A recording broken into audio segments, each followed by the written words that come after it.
लेकिन क्या मुस्तफ़ा आमिर जिंदा है? बज़ाहिर ये बड़ी अजीब व गरीब किस्म की बात है, क्योंकि मुस्तफ़ा आमिर की न सिर्फ कब्र कुशाई हो चुकी है, बल्कि उनकी लाश का दोबारा पोस्टमार्टम भी करवाया जा चुका है, और उनकी न सिर्फ दोबारा नमाज जनाजा पढ़ाई जा चुकी, बल्कि सैकड़ों लोगों की मौजूदगी में उन्हें डिफेंस हाउसिंग सोसाइटी के कब्रिस्तान में सुपुर्द खाक भी किया जा चुका है। ये इंकशाफ न तो मैं कर रहा हूँ, न ही मेरे नुमाइंदा खसूसी इस किस्म की कोई जसारत कर सकते हैं।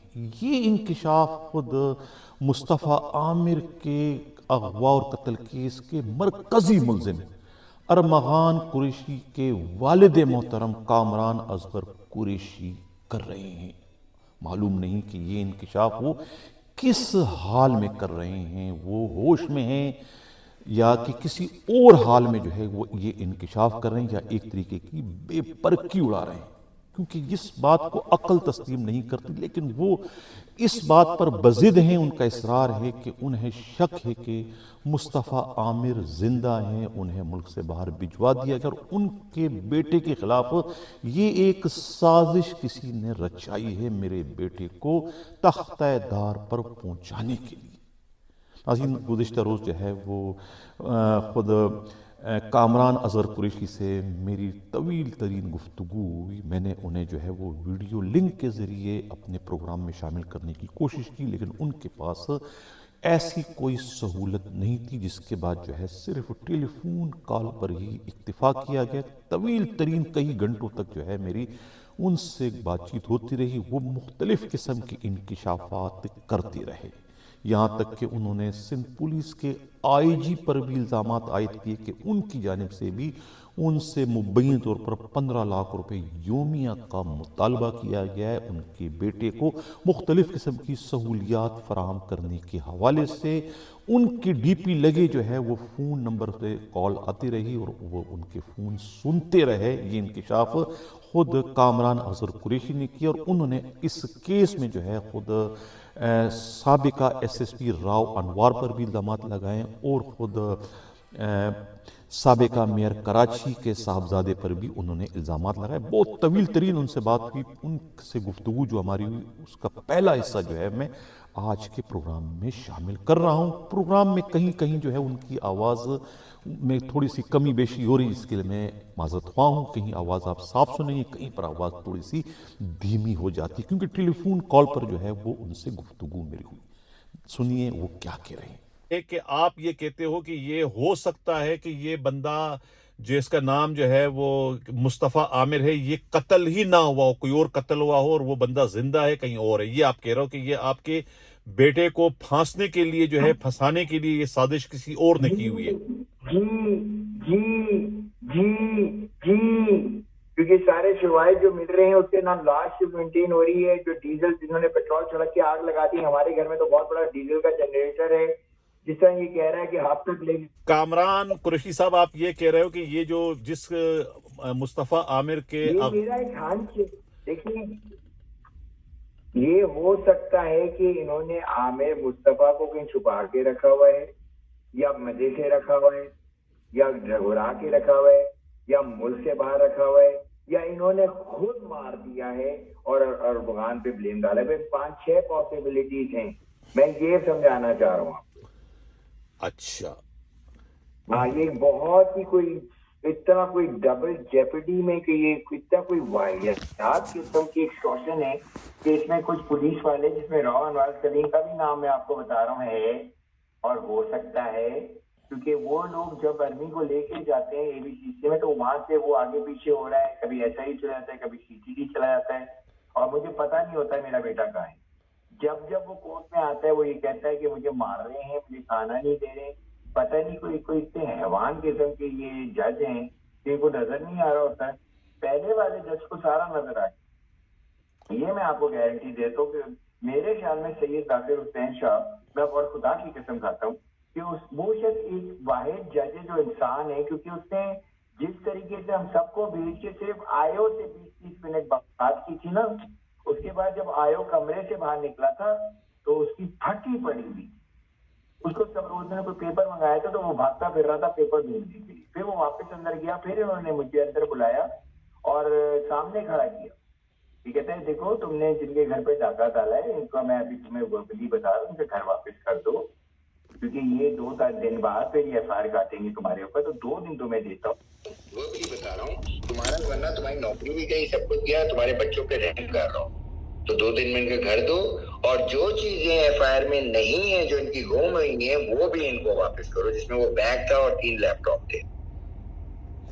बाद मैं 6 दिन तक लगा रहा हूँ, और फिर उसके बाद 7वें दिन पूरी सिंध गवर्नमेंट में हाई कोर्ट गया था, पूरा बेंच भरा हुआ था, 90% लोग उसके चक्कर में आए थे, आमिर मुस्तफा के चक्कर में।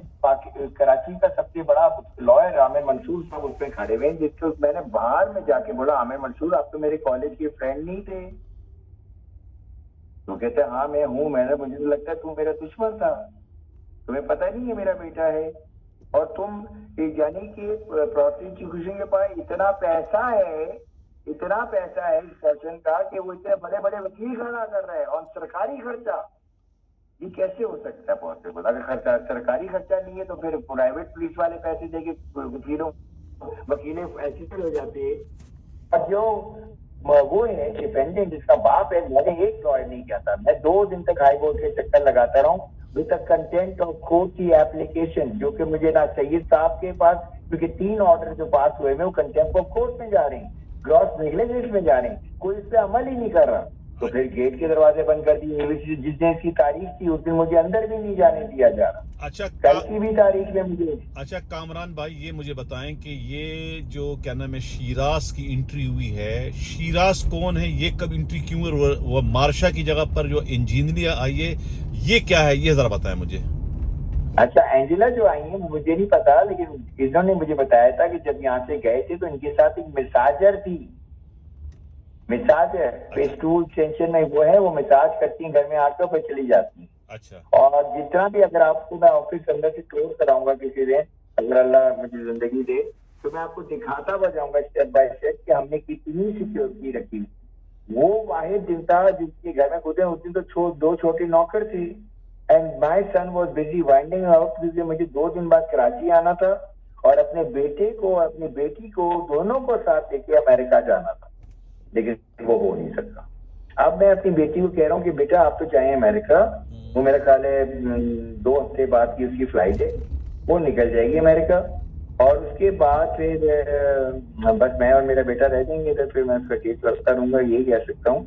अभी फिल वक्त मैं मेरे लेटर्स बहुत दूर दूर तक गए हैं, और मैं आपको अपना राइट अप शेयर करूंगा कि मैं सिर्फ प्रोसिक्यूशन से नहीं लड़ रहा, मैं सिर्फ जजों से नहीं लड़ रहा, मैं 1-5 वालों से नहीं, मैं सादा लबास वालों से नहीं लड़ रहा, मैं पूरी मीडियम से लड़ रहा हूँ, पूरी सिंध गवर्नमेंट से लड़ रहा हूँ, और ये तो एक अजीब सा गेम चल रही है।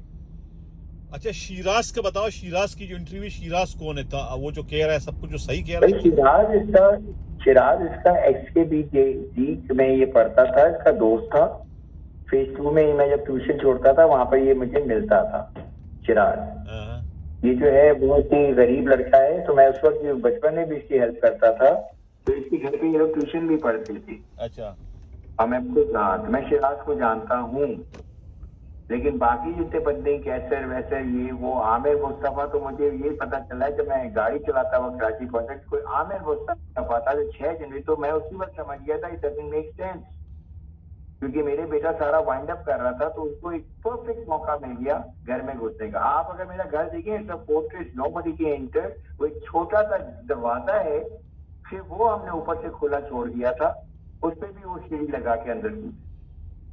तो शिराज जो ये जो शिराज बयान दे रहा है, ये सही दे रहा है जो आपके बेटे के खिलाफ? क्या है शिराज जो बयान दे रहा है, तो मुझे अंदर की खबर मिल रही है कि उसको बोला है कि तुम सरकारी गवाह बना देंगे, तुम्हें बचा लेंगे, तुम बस ये बयान दो। लाइक लिटरली अगर आप उसका वीडियो रिकॉर्डिंग देके बयान की, तो ऐसा लग रहा है उसको ट्रेनिंग दी गई थी, तुमने ये बोला कि वो सवाल कर रहा था, उसका वो जवाब दे रहा था। तो अरबोगान ने भी जाके वही बोला कि हाँ मैंने किया है, लेकिन उसने एक हिंट दिया मुझे पता चल गया मेरा बच्चा है, उसने मुझे हिंट दिया था कि जब डिग्गी खोली तो वो जिंदा था, तो अगर वो जिंदा था डिग्गी खोल के जब उसने देखा, तो ये तो बलोचिस्तान का पूरा हदूद बन गया, क्योंकि उस वक्त वो मरा नहीं था। तो अगर इन्होंने आग लगाई है तो ये पूरा केस ही बलोचिस्तान टेरिटरी में ट्रांसफर होना चाहिए। अच्छा। क्योंकि वहां पर एक्चुअली इसकी मौत हुई थी। मौत तो पहले नहीं, डिग्गी खोला, हमने चिराग को जिंदा देखा। उसने एक बार बयान में डिग्गी आई थी, और पता नहीं मिस इन्फॉर्मेशन है क्या है, क्योंकि पुलिस वालों को कुछ नहीं पता। उसने बोला अगर भाग सकता है तो भाग।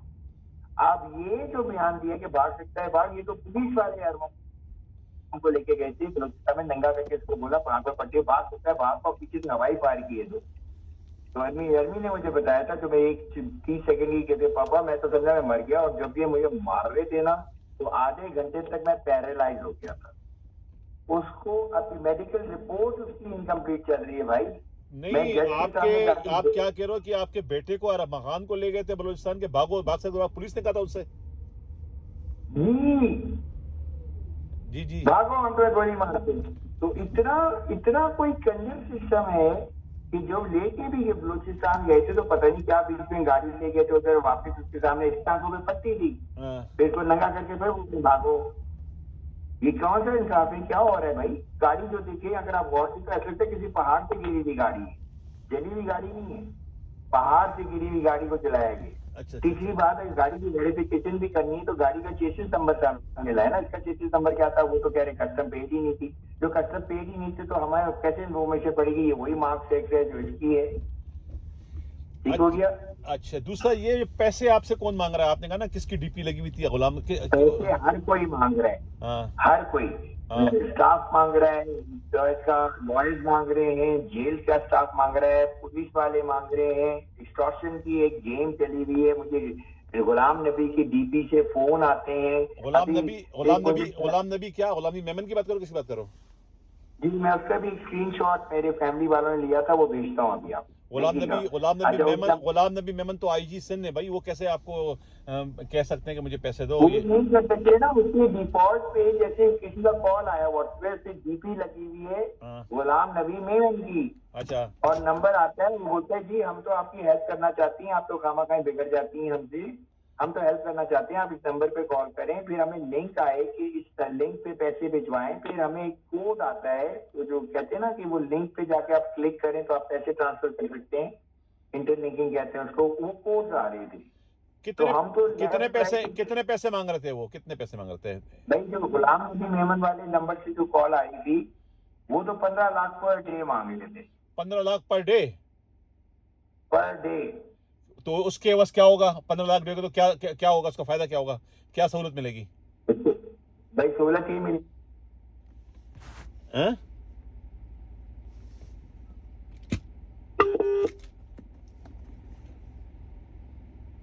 तो वो तो मैंने मिडिल फिंगर दिखाई हुई है। मेरे पास तो पैसे नहीं है। मेरे पास अगर आपको पैसे चाहिए तो मेरे बच्चे का लैपटॉप ला के दें और मेरे बच्चे को भी दें। मैं उससे बोलूँ कि भाई पैसे वैसे ट्रांसफर करो मेरे अकाउंट में ताकि मैं इन कुत्तों के मुंह भर सकूँ। तो मेरे पास तो कोई पैसे नहीं है। बच्चे का जो लैपटॉप है वो कहाँ है, और बच्चे के लैपटॉप में कितने पैसे हैं? कि वो बिटकॉइन उसके अंदर क्या है? मुझे पता नहीं है कितने पैसे, लेकिन उसके लैपटॉप में बैंक अकाउंट जरूर है भाई, जिसे ट्रांजैक्शन कर सकते हैं आप। ये बैंक से तो ट्रांसफर कर सकते हैं ना आप लेफ्ट राइट। अच्छा बिटकॉइन का मुझे नहीं बताया कभी बच्चे ने, शायद हो भी उसके पास। अच्छा शायद हो, मुझे नहीं पता, मुझसे सीक्रेटिव रहता था वो। मुझसे वो कह, और जब मैंने अभी जब जेल में जाकर उससे पूछा कि यार जब इतना सारा मसला था, तुम्हें ब्लैकमेलिंग हो रही है, एक्सटॉर्शन चल रहा है, तो तुम्हें मुझे बताना चाहिए था। तो कहता है पापा मैं आपको परेशान नहीं करना चाहता। मैंने ये इसको परेशानी ज्यादा है। अच्छा। फिर मैंने उसको बताया कि आप हमारा लॉयर नहीं है, हमारा लॉयर अल्लाह है, मैं 1 टका नहीं दूंगा। क्योंकि साथ वाले जेल वाले भी सुन रहे थे, साथ एक मुलाकाती आया हुआ था, वो अपने फोन पे बात कर रहा था, तो मैंने उसकी नजर देखी तो वो मेरी तरफ ही देखे जा रहा था। तो अंदर वाला भी था, तो मैंने बोला 1 टका नहीं मिलेगा। तो दोनों मेरी तरफ शक्ल देखे। फिर मैं 1-2 मिनट तक अपनी रट लगाता रहा, तो दोनों मेरी तरफ देख रहे थे। तो फिर मैं उस बंदे की तरफ देखा, भाई तू इससे मिलने आए, फोन पे बात करे, तू दोनों मेरी बातें सुन रहे हो। और फिर मैं वहां पर चीखना शुरू हुआ, जितने के गरीबों जाग जाओ, अभी भी वक्त है। कोई भी अमीर अपने कंफर्ट जोन से नहीं निकलेगा, अपना एसी छोड़ के नहीं निकलेगा, जिसका मैं तुम लोगों के लिए निकल रहा हूँ। अच्छा, डीएसपी जुल्फिकार एहसन जो है, जो आपके घर पे छापा मारा था, ये क्या नाम है, 8 फरवरी को, तो ये जो छापा था ये क्या वो भिखारियों को तलाश करने आपके घर में आया था क्या? जो सुना है मैंने। नहीं, ये तो फकीर पकड़ने आए थे भाई आपके घर में। वो तो फकीर नहीं, उनकी देखिए, उनको ये सो रहे थे घर पे, इनको जाके उठाया गया कि जी उठो हमारे साथ चलो। और पता नहीं, मेरा ख्याल है, ये मुझे अंदर से पता चल रहा है कि इनकी एक और डीएसपी है एबीसीडी, उन्होंने बताया यार हमारा तो खामा कहीं एक बंदा गायब हो गया। मैंने वो क्यों? कहते यार उसको तो फकीर पकड़ने के लिए भेजा था और पता नहीं खैबाने मूवमेंट पे क्यों पहुंच गया। भाई अगर आपको फकीर पकड़ने भेजा है और आप गिजरी थाने दरसा थाने की हदूद में जो एफआईआर कटी हुई अगवा बराए तावान और मर्डर की, उसके बाद फिर आप वो एफआईआर लेके गिजरी थाने की हदूद में एक ऐसे घर में दाखिल होते हैं जो इतना सिक्योर था कि उसमें चुड़िया पर नहीं मार सकती। उस दिन 2 बच्चे हैं तो आप पूछते ही बच्चों को पकड़ते हैं, फिर ऊपर आते तो ये हल्का सा जाग जाता है, अपने कैमरे में देखता है उनको और चीखता है कि निकलो मेरे घर से। तो ये फायर मारते हैं, जब ये फायर मारते हैं तो वो इतने फायर मारता है इनको गेट को दर दर दर लगती है, भागते हैं बाहर। ये भागते हैं तो पीछे से फायर मारता है, फिर ये अपना घर फिर लॉक करता है, फिर 15 पे कॉल करता है। जब 15 पे कॉल कर दिया ना इससे, तो इनका गेम ही खराब। उसके बाद फिर मैं मैसेजेस सुनता हूँ जो आगे मुझे फॉरवर्ड, देखो वो मैसेज धमकाने वाले हैं कि हम तो मार देते हैं, हम ही जिंदा करते हैं, हम तो मार देते हैं। ठीक है, जेल में हमारी मर्जी से बंदा आता है, हमारी मर्जी से आता है, हम उस जेल में उसको जिंदा रखते हैं, हम उसको मार देते हैं। ये जो खुदा बने बैठे हैं, ये तो ब्लैस्फेमी का केस है, ये तो एक्सटॉर्शन का केस है और ये डिसेप्शन का केस है, क्योंकि इतना डिसेप्शन है कि आपकी सोच है। अब क्या पता आमिर की वजिया साहिबा को पता हो कि उनका बेटा जिंदा है, उनमें भी हड़बड़ी लग गई है और वो अब पिक्चर से आउट हो गई है और उनके अब वालिद साहब आगे आ गए। अब मैं वालिद साहब की भी इंशाल्लाह आपको चीजें लाके देता रहूंगा। अभी मैंने आपको एक आर्टिकल भेजा जिसमें इनकी पुरानी एफआईआर है, जिसमें ये इन पे वो है, आई डोंट, मैंने अभी पढ़ी नहीं है, मेरा ख्याल इन पे एफआईआर होगी कि ये बाहर से कुछ इलीगल सब्सटेंस मंगाते हैं। अच्छा, ये जो आपके भाई हैं मोटर इसमें जो है क्या नाम है एंटी कार लिफ्टिंग सेल में जो है वो आसिफ जमील है, और उनका जो दूसरा फ्रंट मैन है क्या नाम है इसका बिलाल टेंशन। हाँ, तो ये आपके भाई ने नहीं आपकी हेल्प की इसमें, या वो उनका पार्टी बना हुआ उसमें क्या है? नहीं, मैंने तो भाई को फोन किया, नहीं हेल्प इसकी तरफ से कोई नहीं आई, क्योंकि मुझे बार बार कहते रहते हैं मुझे बहुत प्रेशर है, मुझे बहुत प्रेशर है, मुझे एसएसपी अनिल हैदर ने मना किया हुआ है। मैं अनिल हैदर के पास गया, मैंने उनसे बात की, सर मैं प्रोसिक्यूशन से हेल्प करना चाहता हूँ। आधे घंटे तक हमारी बात चली, आधे घंटे बाद मैं जब जाने लगा तो उन्होंने मुझे क्या बोला कि don't even trust your brother. अच्छा अच्छा अच्छा। तो मैंने बोला ये कैसे? मैं अपने सगे भाई को, तो मैंने अपने भाई को बता दिया, मैंने भाई आपका तो एसएसपी बोल रहा है don't even trust your brother, ये क्यों कह रहा है वो मुझे? फिर उसके बाद फिर वो being head of the family, वो कहते हैं मुझे ऊपर से प्रेशर आया हुआ है कि भाई तुम इस केस से निकल जाओ। अच्छा, तुम केस से निकल गए तो फिर हर जगह जब मेरी बरामदगी हो रही है तो ये मेरे साथ आते हैं। अच्छा, तो ये चल रहे हैं 5 बंदे, अगर आमने सामने उनका फॉरन स्टेटमेंट हो जाए ना तो ये केस की सॉल्व हो जाएगा। एक है अशफाक जो प्रीवियस आए हुए थे, एक है आसिफ भाई, एक है बिलाल टेंशन, एक उनकी बच्चे की मालदा और 5वां मैं। अच्छा, क्योंकि मैं फोन पे था अपने बेटे के साथ, तो जब वो वाकया हो रहा था मैं उसको कहता काम डाउन काम, मैंने इसको काम करता रहा हूँ। वो जाने को तैयार ही नहीं था, वो कहता पापा मैं इनको घर में नहीं आने दूंगा, आप सुबह तक आए, लेट आए, आप गाड़ी चलाते हुए कराची आ रहे हैं, मैं इनको पूरी रात होल्ड करूंगा, मेरे पास इतना चलाए, लेकिन आप पहुंची। अच्छा, ये आई है मेरा बिजनेस उखाड़ने और वो मैं होने नहीं दूंगा। मैं पिछले 2 साल से इनसे दूर दूर दूर दूर दूर दूर दूर दूर और मैंने पूरा किला बना लिया था, लेकिन ये फिर भी आ जाएंगे और रो रहा भी था साथ और चीख रहा है। मोहल्ले वालों को ये पता है, ऑन रिकॉर्ड है 15 की, अगर हम रिपोर्ट निकालें तो आपको सारा पता चले क्या कह रहा था, क्यों कह रहा था। तो आप डॉट से डॉट जब जोड़ेंगे तो इस बच्चे को तो 7 महीने पहले से प्रेशराइज कर रही है वो लोग जो जिस केसेस में ये मफरूर था। अच्छा, जो आयो है, अब मजे की बात सुनिए अशफाक, आयो का जो मामू है जिस केस में ये मफरूर है हाई कोर्ट से, उसका रीडर है। कनेक्शन देख रहे हैं आप? आयु अशफाक का मामू आप कह रहा हो?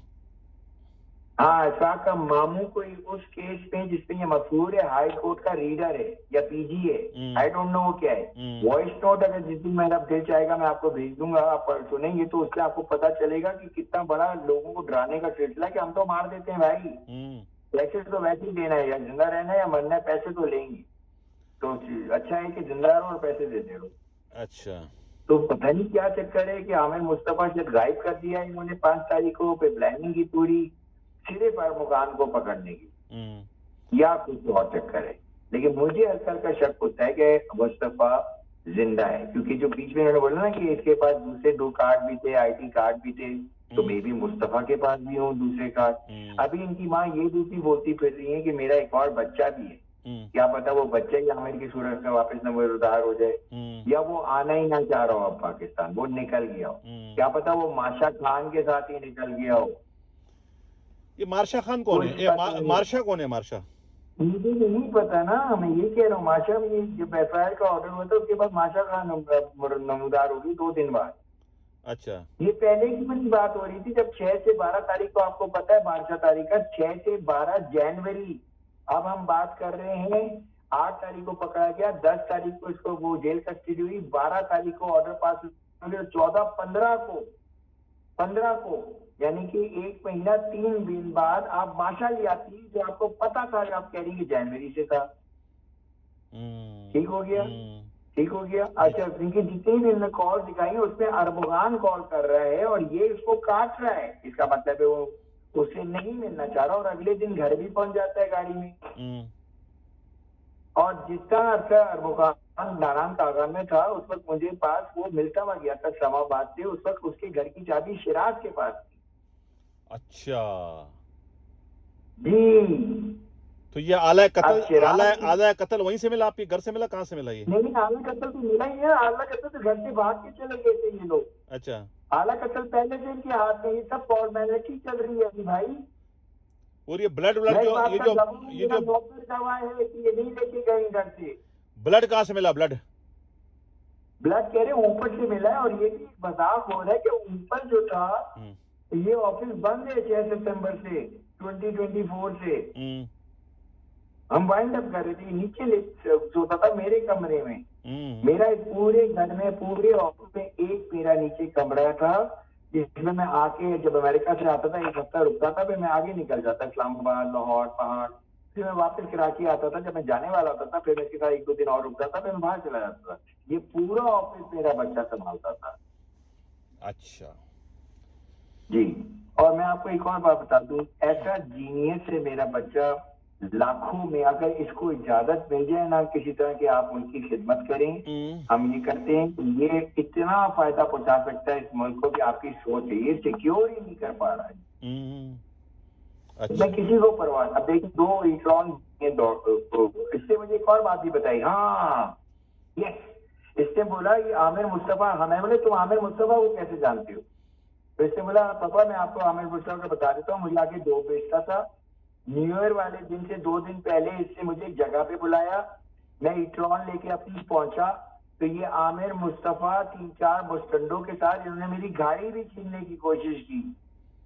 तो मैंने उसका हाथ, जिस बंदे ने मेरा हाथ डाला था, मैं तो उसको घसीट दिया, वो रोड पे उल्टा हो गया, फिर मैं निकल गया। फिर इन्होंने मुझसे गाड़ी दिलाई, तो कैसे पकड़ेंगे इलेक्ट्रॉन को? कहता मैं निकल गया। तो बेसिकली इसने इसको पकड़ा के मुखबरी भी की थी कि ये डोप लेने आ रहा है और गाड़ी भी छीनने के चक्कर में। बहुत प्रेशर आई। तैमूर वसीम कौन है भाई? तैमूर वसीम फरार अख्तर, वसीम अख्तर का बेटा है। वसीम अख्तर जो MQM का था, उसकी बात कर रहे हो? जी, तो उसका क्या ताल्लुक बनता अच्छा, है? हाँ, उसका क्या ताल्लुक बनता है? ये ताल्लुक है, वो बहुत बड़ा, वो ये डीलिंग करता है, ही तो मिडलमैन। उसने एक कॉल सेंटर बनाया हुआ है जिधर से ये पूरा मीडिया अपना कंट्रोल करता है। वहां से इंफॉर्मेशन जाती है कि आपने ये बोलना है। ये इतने आगे जा रहे हैं कि इन्होंने 3 महीने आगे की प्लानिंग की थी कि अब ये हो जाएगा, इतना रिमांड लेंगे, फला होगा, इसको इतना जाएगा, बला बला बला, 6 महीने बाद, 1 महीने बाद हम इस बंदे को ले आएंगे, फिर इसके बाद इसको बंदे को ले आएंगे। इस तरह का गेम है। इनकी क्यू शीट तो मेरे पास ये रह गई थी, ये इनका चट्टा खोल देगी। चलो, और मैं इनके हाथ पे नहीं लूंगा इस वक्त। While I speak to you, मेरी जान भी खतरे में।